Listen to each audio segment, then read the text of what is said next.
It's like a quarrel as if a reality TV show is on.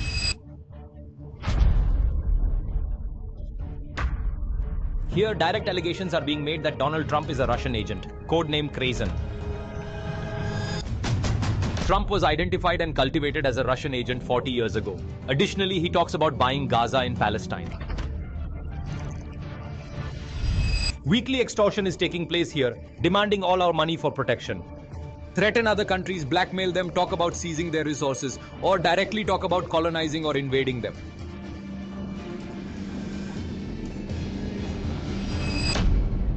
Hello friends, February 28, 2025 at White House.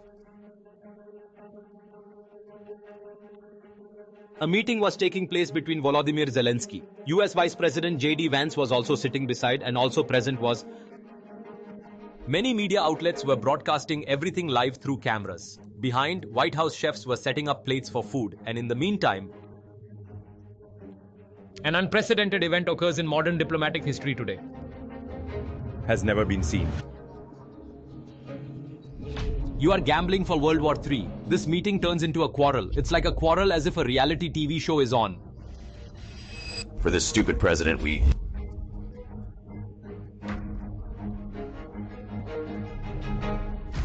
This meeting will now be recorded in the pages of history because from now on, global geopolitics and the world's order are about to change. The world's richest oligarch is...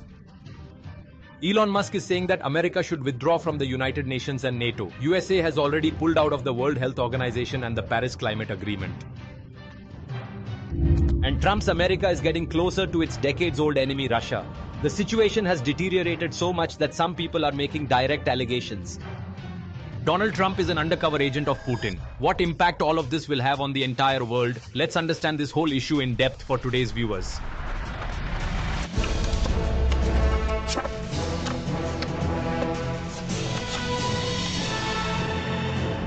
First, let's understand some background of this situation.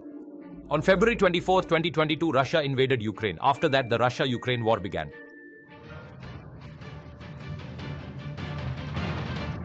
Some people regarding the term war assume that both sides have waged war here, taking a third thing, but that's not the case. It was a one-sided invasion. Ukraine went to war only to defend its country, but Russia went to war to seize land and resources. To hide this real reason, Putin made many excuses. Sometimes it was said that NATO was expanding, we were threatened, so we went to war. Sometimes it was said that neo-Nazis were being seen in Ukraine, we went to war to eliminate them. But all this is nonsense. It's just Russian propaganda. The real reason here was only colonialism. In the beginning of this invasion, Russian forces rapidly advanced and captured parts of northern and eastern Ukraine. In response, America and European countries and many of their allies raised voices in favor of Ukraine. Global sanctions were imposed against Russia and weapons began to be provided to Ukraine. All these countries, Ukrainian forces have fought bravely, and with the help of investment allies up until September 2022, Ukraine was largely successful in pushing Russia back. But after that, a stalemate-like situation developed in this war. Since September 2022, Ukraine and Russia have controlled roughly the same areas.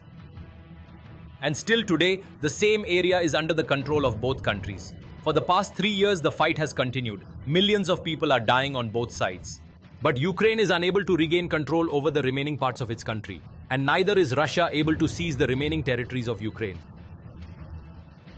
In the past 3 years, the strategy of America and European countries has been not to interfere in this war, not to send our soldiers, but to ensure Ukraine can defend its country. For that, we will provide weapons to Ukraine, give money, and impose sanctions on Russia. And the position of Ukraine and Western allies has also remained the same. That this war will not stop until Ukraine regains all of its territory that it had before the war. But in 2024, elections take place in America and Donald Trump comes to power.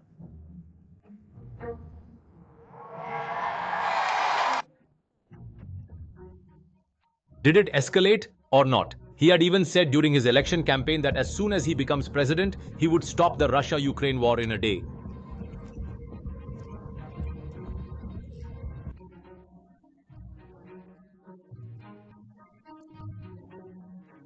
And now he wants to stop this war under any circumstances. With this matter, this meeting happened between Trump and Zelensky. Ukraine says that we have no desire to fight the war, but we need guarantees that if we stop this war now, Russia will not attack our country again after the ceasefire. And for this, some guarantee